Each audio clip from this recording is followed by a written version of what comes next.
وبشر الذين إذا أصابتهم مصيبة قالوا إنا لله وإنا إليه راجعون۔ حضرات عزاداران مظلوم کربلا، قرآن مجید کا ایک آفاقی پیغام ہے۔ قرآن مجید نے انسانیت کے درد کو محسوس کرتے ہوئے دنیا کو یہ پیغام دیا کہ مصیبتیں ہر انسان کے اوپر آتی ہیں، لیکن ان مصیبتوں میں کامیاب وہی شخص کہلاتا ہے کہ جو مصیبتیں پڑنے کے بعد بے چین نہ ہو، مضطرب نہ ہو، بلکہ اللہ کی راہ میں سر کو جھکائے اور اس کی مشیت پر راضی رہتے ہوئے یہ جملہ کہے کہ انا للہ و انا الیہ راجعون۔ اے پروردگار، یہ مصیبت جو ہم پہ آ پڑی ہے، ہم اس مصیبت سے بے چین نہیں، ہم مضطرب نہیں، اس لیے کہ ہم تیرے ہی یہاں سے آئے ہیں، تو نے ہی ہمیں بھیجا ہے، اور ہم پھر پلٹ کے تیرے ہی بارگاہ میں جانے والے ہیں۔ ہم تیرے لیے ہیں، تو ہمارے لیے ہیں۔ کسی مصیبت پر کبھی آپ کو تاریخ میں یہ جملہ اپنے حقیقی معنی کے ساتھ نظر آیا ہو یا نہ آیا ہو، مگر کربلا میں اس کلمہ استرجاع کے حقیقی معنی مظلوم کربلا نے اس وقت دنیا کو سمجھائے کہ آپ کے اوپر وقت وہ تھا کہ بڑے بڑے صاحبان جگر اس زخم کو اور اس داغ کو برداشت نہیں کر پاتے۔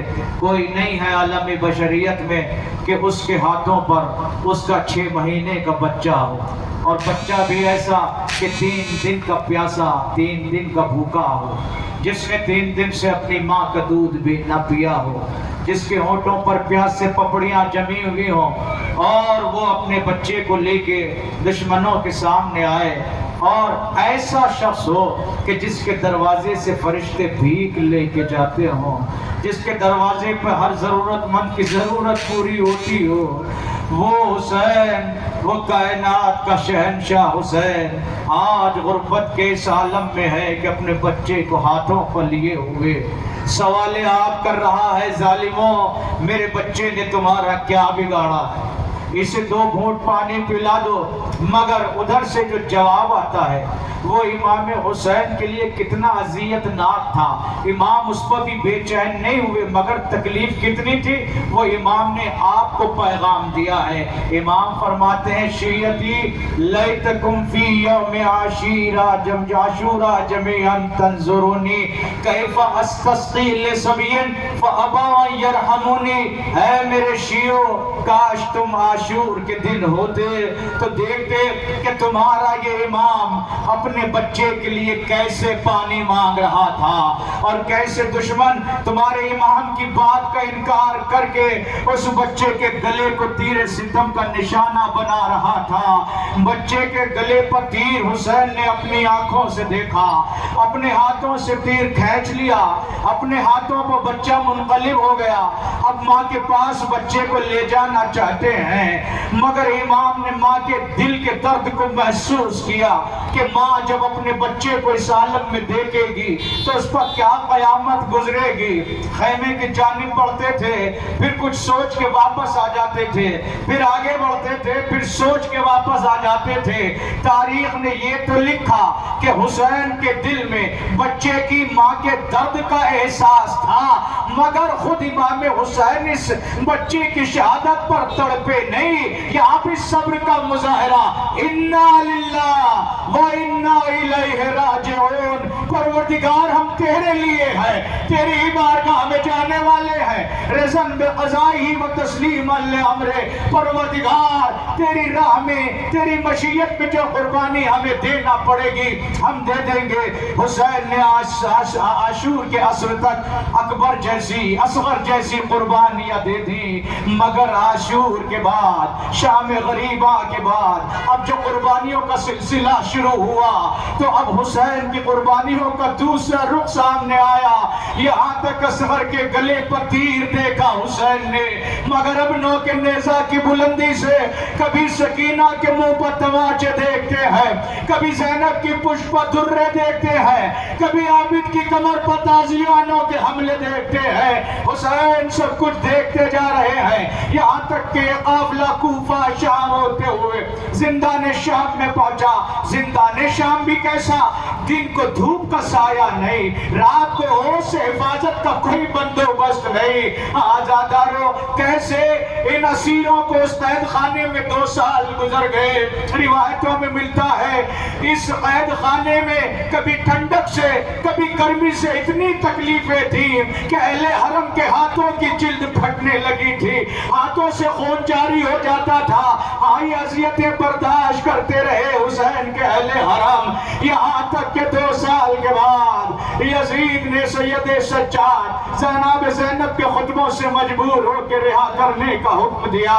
آزاداروں، یہ قافلہ رہا تو ہوا 3 دن تک، پر روایت 7 دن تک ایک مکان خالی کرا کے ماتم بھی ہوا، اور اس کے بعد جب یہ قافلہ چلا شام سے مدینے کی طرف قافلہ رواں دواں ہوا، اور راستے میں ایک موقع آیا کہ جب بشیر کہتا ہے مولا سجاد بتائیے کدھر کا ارادہ ہے، آپ کربلا جانا چاہیں گے یا سیدھے وطن جانا چاہیں گے؟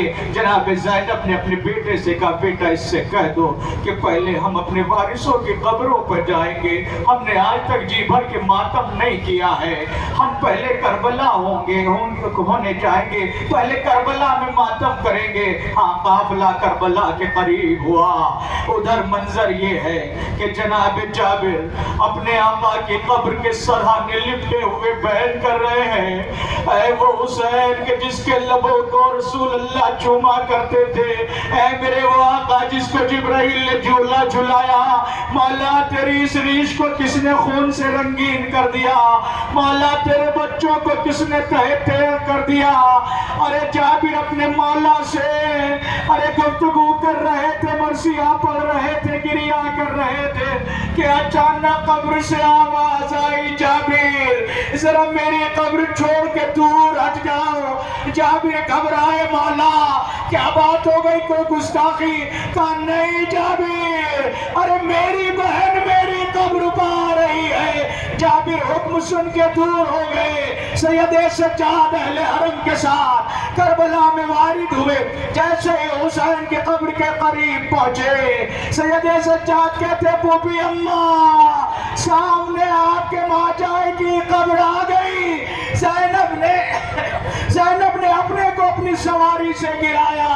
روایتوں میں ملتا ہے اب زینب قدموں پر چل کے بھائی کی قبر تک نہ جا سکی، زینب اب اٹھ کے چل نہ سکی۔ زینب بھائی کی محبت میں ایسا بے چین ہوئی کہ کوہنیوں کے بل ریگزار کربلا پا ایک بچے کی طرح اپنے بھائی کی قبر پر پہنچی۔ آزاداروں، جناب زینب نے ایک ایک شہید کی قبر پر ماتم کیا، اپنے شیر بھائی کی قبر پر بھی پہنچی، وہاں بھی ماتم کیا۔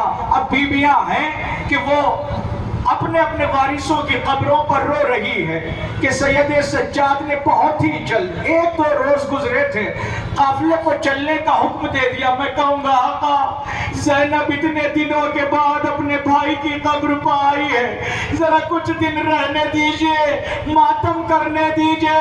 سید سجاد کہیں گے ارے میرے بابا کے عزادار تو نے دیکھا نہیں میری پھوپھی کی کیا حالت ہے؟